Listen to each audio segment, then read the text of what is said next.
Hello learners, today I will be discussing the poem He Replaces Poetry by Meena Kandasamy. I have prepared a PPT, so I will be sharing my screen with you.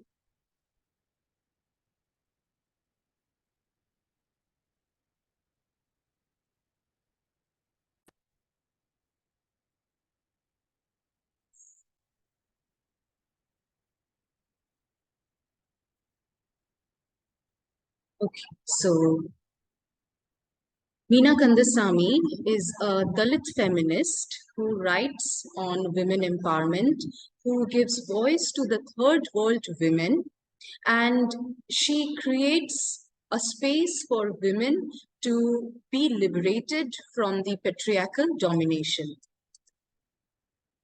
So all of you are familiar with the text of He Replaces Poetry. I will move to the analysis. So these are some points which I have inferred from her poem.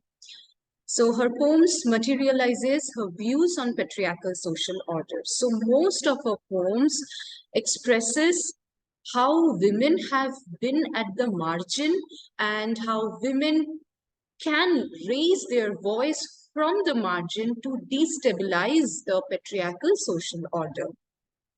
Second, offers a space for the subaltern.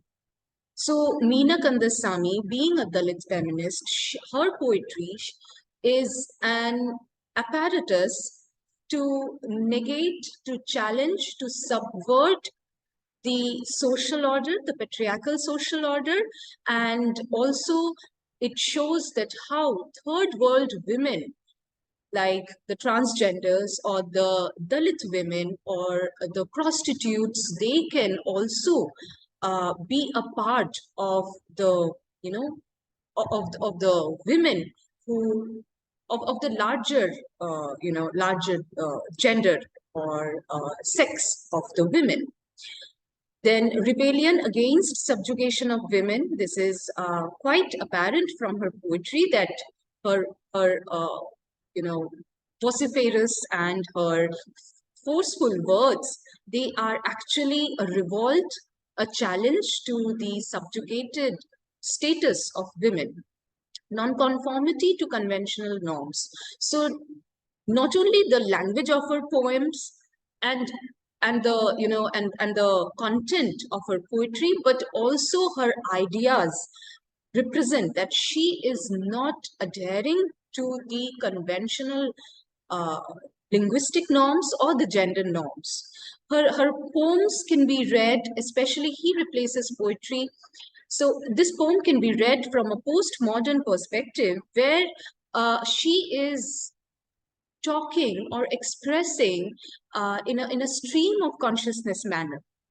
You won't see any cyclical or linear fashion in her poetry. It is mostly non-linear.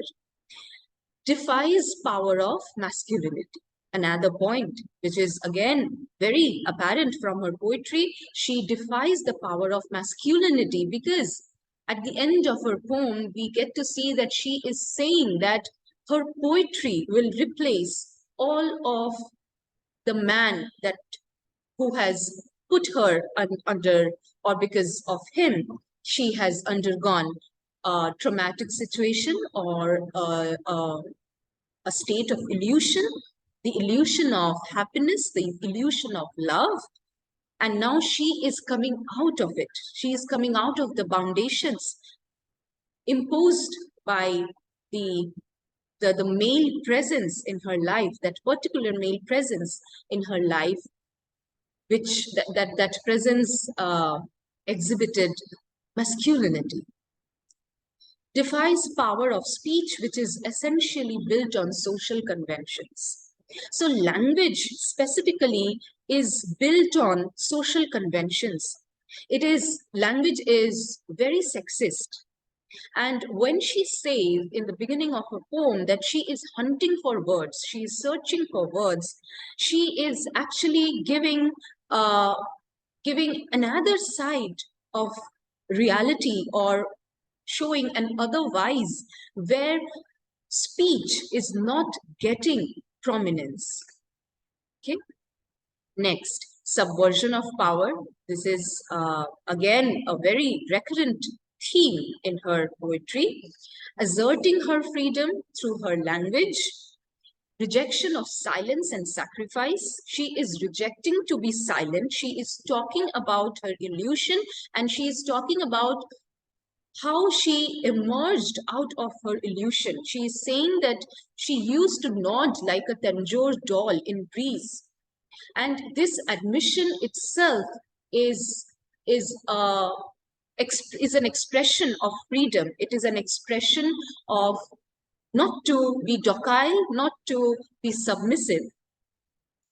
Then I have already discussed, I've told you that how it can be read as a postmodern poem because she disrupts the mechanism of oppression. She is not following any linguistic or poetic convention. She is creating her own style of writing. When you read the other feminist poets and you read Meena Kandasamy, you will see that there is a change. She is writing her body. She is writing her experiences, and uh, she is not following any particular order of thoughts. Her thoughts are disjointed. Then it is a poetic performance, yes, because throughout her poetry she performs her body. She performs, you will be able to see that there is a performative angle to the poetry. She is talking about being a mad woman. She is claiming that I try the mad woman's antics. She has tried to hurt herself, she has tried to bruise herself, she has been nodding like a Tanjore doll, she has bit the insides of her cheeks. So this kind of a dramatic expression talks about the the importance of talking about uh, women's body by a woman. Okay, so this is a performative poetry. It can be performed also. Then another segment, écriture feminine. Écriture feminine, what it does, it displaces the phallocentric system of power. So phallocentric means the system which is resting on the notions of the phallus, or giving importance to the phallus, or the mechanisms, or the space where the males are at the male gender is at the center. So now she is, through her poetry, she is claiming, she is asserting her own écriture. She is writing, she is creating a different style of writing. She is writing her own body because, Sisu says that it is very important to write, to perform your own body. I will read a quote by Sisu. So women must write themselves and bring women to writing, from which they have been driven away as violently as from their bodies. It is time for them to displace this, make up her own tongue to get inside of it. So when men writers wrote about women, they couldn't represent the reality. So and most of them have misrepresented them, or have given subordinate roles, subordinate positions. Now Sisu, in The Laugh of Medusa, she is asserting that it is time for women to write their own body, to show that to show or to have an audience, to give them a space, to claim that space where women would be talking about themselves in their from their own experiences. Okay, now next. So there is a clear reference to the mad woman in the attic.